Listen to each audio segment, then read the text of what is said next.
السلام علیکم ورحمۃ اللہ وبرکاتہ۔ معزز ناظرین کرام، مفتی تقی عثمانی صاحب کا یہ بیان ضرور سنیں۔ اس میں حضرت نے بیان کیا ہے کہ دارالعلوم دیوبند کا قیام کیوں رکھا گیا تھا۔ دیکھیے، یہ جو آپ کو اس وقت مسجدیں نظر آ رہی ہیں یا کہیں مکتب نظر آ رہے ہیں، ان کو دیکھو کہ کہاں سے وجود میں آ گئے۔ ہمارے بزرگوں نے ہندوستان میں اس وقت جب کہ وہاں برطانوی استعمار کا دورہ تھا جب زمانہ تھا اور اسلامی علوم کے درسگاہیں تقریباً ختم کر دی گئی تھی اور دین پڑھانے والا کوئی باقی نہیں رہا تھا، اس وقت میں ہمارے کچھ بزرگوں نے دارالعلوم دیوبند کی بنیاد ڈالی اور اس میں یہ اس غرض سے ڈالی کہ ہماری آنے والی نسلوں کو کہیں ایسا نہ ہو کہ وہ دین سے بالکل غافل ہو کر اور ایمان سے ہی ہاتھ دھو بیٹھیں۔ لہذا انہوں نے انتہائی سادگی کے ساتھ انار کے درخت کے نیچے دارالعلوم دیوبند قائم کیا۔ اس دارالعلوم دیوبند کے قائم کرنے کا مقصد یہ تھا کہ ہماری آنے والی نسلوں کو صحیح معنی میں مسلمان باقی رکھا جائے۔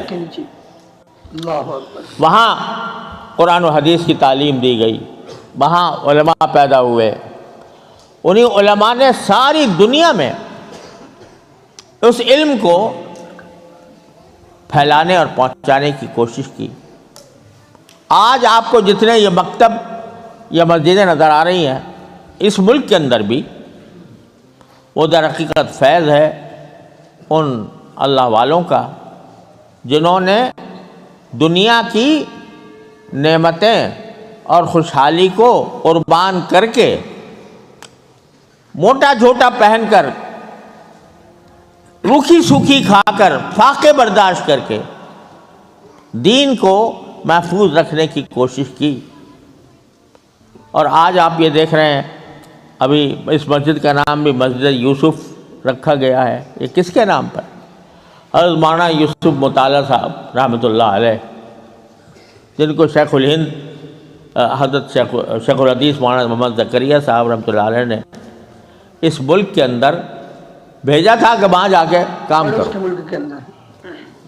اللہ تبارک و تعالیٰ نے ان سے یہ کام لیا کہ ملک کے طول و عرض میں، اور نہ صرف برطانیہ میں بلکہ برطانیہ سے باہر امریکہ، آسٹریلیا تک، یہاں کے پڑھے ہوئے لوگوں نے جا کر مدرسے قائم کیے، ادارے قائم کیے، اور اس کے نتیجے میں الحمدللہ آج یہ منظر ہمیں نظر آ رہا ہے۔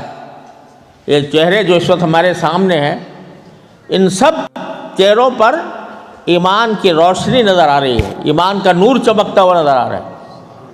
یہ ان بزرگوں کی ان قربانیوں کا نتیجہ ہے۔ بہت قربانی دی ہمارے اکابرین نے، لہذا ہمیں اس کو قائم رکھنے کی ضرورت ہے اور اپنے بچوں کو عالم، حافظ، قاری، مفتی بنانے کی ضرورت ہے تاکہ یہ ادارے چلتے رہیں اور ان سے اور نفع دنیا کے اندر پھیلتا رہے، جس کا ثمرہ ہمیں بھی ملے اور آنے والی نسلوں تک ملے، اور قبر کے اندر آرام ملے، اور آخرت کی جو زندگی ہے اس کے اندر بھی ہمیں آرام، سکون، اطمینان کی زندگی ملے۔ اللہ خیر میں آپ ایک لائک کر دیجئے اور چینل کو سبسکرائب کر دیجئے تاکہ ویڈیو آپ تک ہر مرتبہ پہنچتی رہے۔ السلام علیکم ورحمۃ اللہ وبرکاتہ۔